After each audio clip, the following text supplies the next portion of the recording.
at sa ating sambayanan.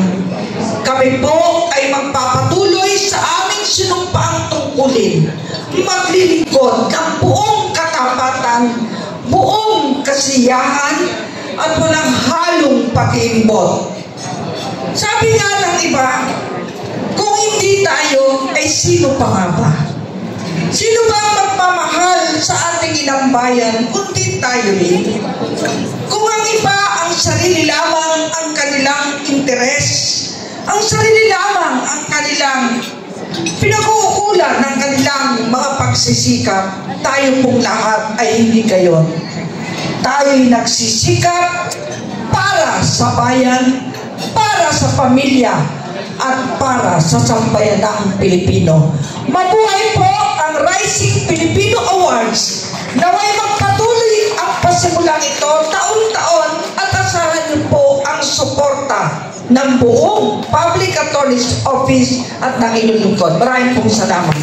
Thank you so much, Rising Filipino Awards, ang kumikilala at talaga namang nagbibigay inspirasyon sa mga Pilipino na ang katangian natin na magmahal at magbigay ng pagmamalasakit.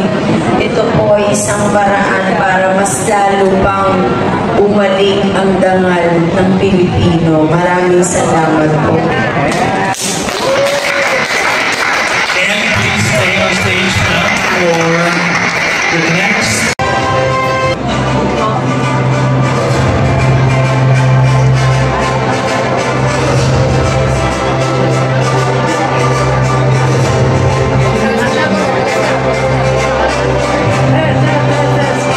Congratulations to Miss Mara Tamundo.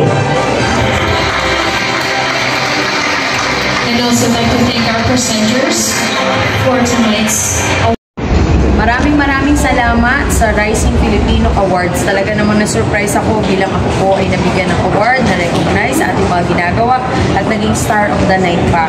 Thank you so much dahil sa pagkilala at patuloy na pagsuporta po ninyo sa mga Pilipino may magandang halikain para sa kabutihan at makatulong sa Pilipino. Ito po ay para sa ating inang bayan na ang gagawin po natin ay matulungan ang ating mga kababayan lalo na po sa Maynila. Muling maraming salamat sa award at sa aking mga awardees. Congratulations. At sana po, hindi lang itong award na to ay para sa akin. Itong award na ito ay para sa Manila.